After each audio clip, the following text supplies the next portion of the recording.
3, 2, 1.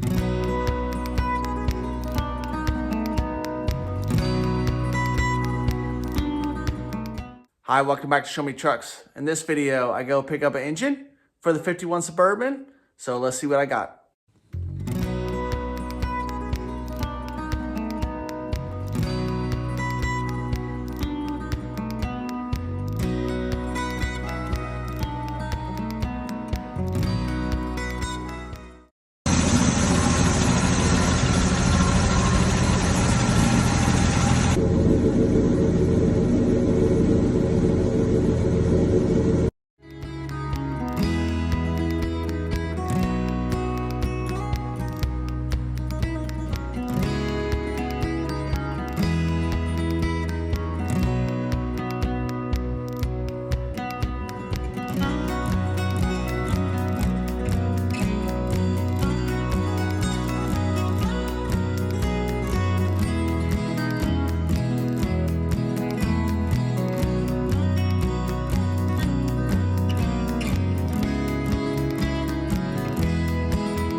First, let me just explain how it is whenever you go pick up parts. If you're someone that wants to restore an old truck and you don't want to drive and put in work to pick up parts, good luck. You better have a really good paying job that you can just buy everything new. Here's some of the extra parts, but let me show you the one you want to see. This is a 250. It could also be a 230. So this is the newer, like 70s. 6-cylinder. It was in a 67 GMC. It leaks all the oil in the world. He even told me he pressure washed it, which I thought was kind of crazy because it's still covered in tons of oil. So I'm going to spray it down, pressure wash it. That was an ordeal in itself just to get it out. Pulling an engine usually isn't too bad, but he kind of lived in a nice area and I didn't want to mess up the ground, his driveway. Like I said, it's running. It has a SM318 manual, 3-speed, 3 on the column. I was hoping it was like not that bad. He kind of told me it was leaking, but I thought it was maybe good enough that I could just clean it off, maybe replace like a valve cover gasket because I figured maybe the chrome valve cover wasn't sealing, but it's obviously, to me, more than that. So I'll probably pull the engine apart, redo all the gaskets, check everything out, but hopefully today I'll be able to find out if it's a 250, something with the pistons. It's either dished or something. If you pull the spark plug, I think you can see in there enough to find out if it's a 250 or not. I really only want it if it's a 250. If it's 230, I'm going to use it because I already bought it, but I'll be a little bummed. I want the little bit more horsepower for the Suburban. It's got a little weight to it, you know. But good thing it's all running. I think I'm going to try to only buy engines like that from now on. I don't really want to rebuild everything. I just want to know that it doesn't have any kind of catastrophic issues. He does think the clutch disc is on its last leg, even though he was driving it around. The big issue I definitely have is there's a bunch of cracks in the exhaust manifold. I kind of want to replace those with headers, but that gives you a bunch more issues I'll talk about later. But here's some of the other parts I picked up. Whenever you're grabbing stuff, try to make sure you grab it all. So he's not using this. He has a really cool 327 he's putting in there. Shifter linkage. He gave me the engine mounts, which are cool, and I would probably try to modify them, but I might just save those because those are a two-wheel drive 67 6-cylinder mounts, so I'll probably just keep those. These mounts aren't really that important to me because I don't have the same crossmember, but the 67 4-wheel drive back here, I don't think I have those mounts, and I'm pretty sure those are the same mounts that the SM465 uses. So if not, whatever, but I'm hoping to save some money on those. You know, this is your fan guard, even though the trucks will be a little different. They don't really have it, but if I ever do a 6-cylinder and a 67, which I'm totally into, a 292 or something. Also, saved hoses, you know. All that little extra money adds up. This is your little shifter linkage. Same thing. It mounted to the engine. It goes over to the frame. Well, obviously that distance isn't right, but I might be able to use that on the four-wheel drive back here because it's going to have a manual, but I haven't totally figured out all the linkage on that yet. You know, same thing. Fan. I will probably have to get a smaller little extension. It had a really long extension to put that right up next to the radiator. Obviously, I don't, you know, and then I had to pull some of that off. I just didn't want to bend anything or hit anything whenever I was pulling the engine. And then it actually came with the extra valve cover. Another big one I got, if you've been following along, you know, I was missing this piece. I hadn't been able to find it. No one has them that's off the hood, you know, they're always still attached. So I just bought the whole hood, you know, for $80. So it definitely has had some damage. It's a body shop that I bought it from. You know, it's got rust down in here, which I'm imagining they all do. So I might even try to just re-weld that different so that it's supportive, but also it's already kind of strong. I don't think it really matters if it's there, but you'd think all the mice put all their nuts and stuff in there and then they just rust out in the corners. But that's rusted out. It obviously had some damage straight across here. You can see where they already did some work and they already mangled this all up in here to straighten that out. But whenever you lay the hood down, it's fairly decent. And like I said, my truck is not a show truck. The other thing, you know, it already has a spring. So if you want to talk about how these projects eat you up. So I have this striker piece, right? I have two of them. I got them at Carlisle. Well, I don't have this. This is your like emergency latch. Well, I don't have that. I'm pretty sure that on LMC it's like $40 or $50 just for this latch setup, which this one's as janky as can be, but it's there. This spring, I'm sure if I went to the hardware store, it's probably like $8. So even though I have some of this, and then if I went to build this, it'd probably be really hard to get to build it so that whenever you shut, none of this hits, but also all that's in the right place. At Carlisle, I had bought two hood halves that are actually really nice looking. Again, they're not like this. If you buy something that's already been stripped down, for one, they did a lot of labor for me already, which is really nice. Two, I get to see what's in there. So someone had started or did something where they started to weld up this seam, and that's pretty common on these. People like to weld up the two halves. But I do want that center strip there, so I'm probably just gonna grind that out smooth. I still don't have that strip.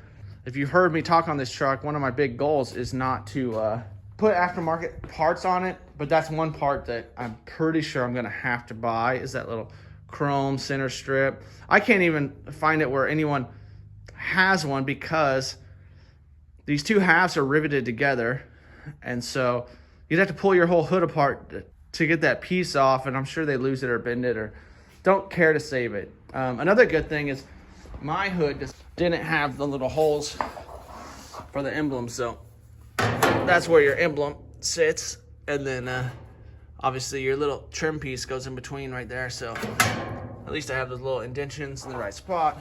Like I said, I spent $120 on my hood half, so hopefully I can sell it to someone that has a hood that's all beat up. And I'm still on the fence, bare metal or primer, and let the kids and everyone paint on it, and then kind of have the hippie mobile. That's, you know, it's cheap. He wanted a lot more for this, but for me to pull it, you know, it was a whole day. I had to drive 3 hours each way just to go down and pull this out in about 3.5 hours. And some of that is because I was trying to take it out nicely. Also, I had to pull his grill and stuff off, and I've never actually pulled one of the 67 GMCs apart. And whoever built his truck is a lot. It's kind of like whoever built my 67 the first time. They did some crazy stuff, and I'm not hating on him because he didn't build it. And I'm not even hating on whoever built it. Whatever, you know. Get your truck working, the driving.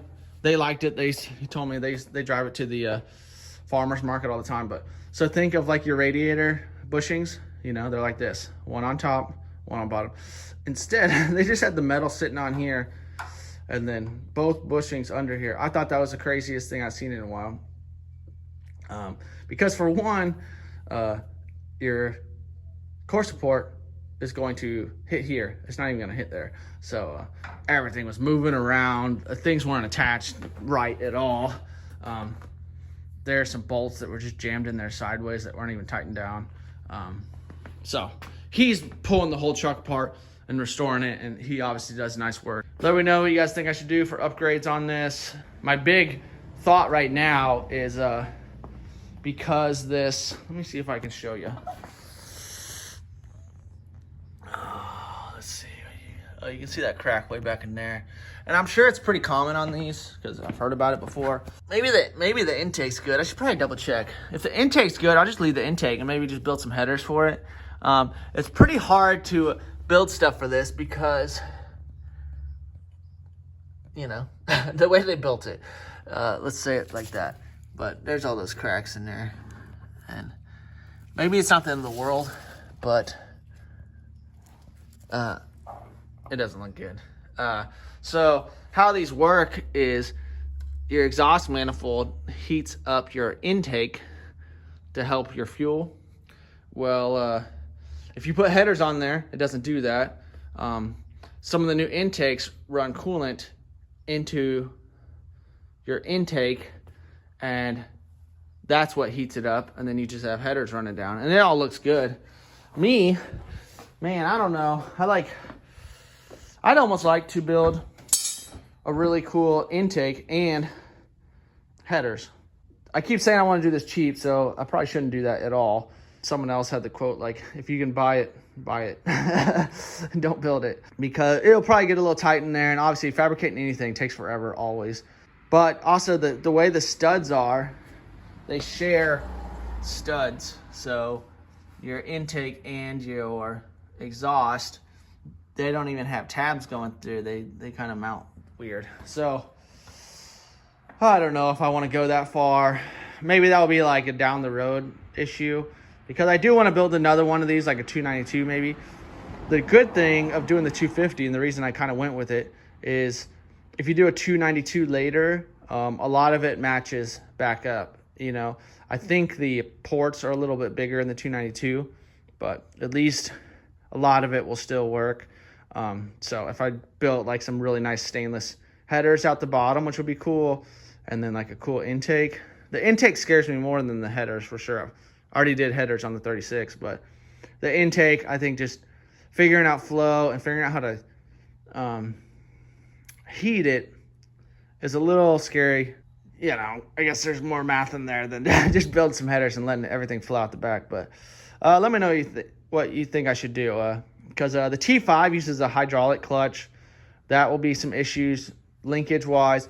I'm sure kind of getting linkage set up for this is probably a little hard also, just because this tranny is going to sit a little bit different than the 51 Suburban tranny did. 216 and 235s and 261s are a little bit shorter. I love how simple it is. It looked crazy in the 67, like I said. I see them at shows and stuff, but whenever you see the big engine bay of a 67, you know, it's a big V. It just looks like the V8 belongs in there. Well, she cleaned up. I got her back in the garage and obviously pulled the 36 back in.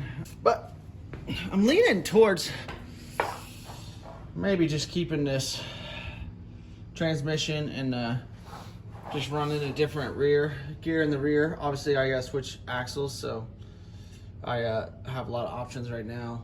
I would love not to pull it all the way apart, but like everything, you might as well, I guess, when it's out, you might as well pull all these gaskets off, make sure it seals up. The problem is I don't know why it was leaking so much or where it was leaking from.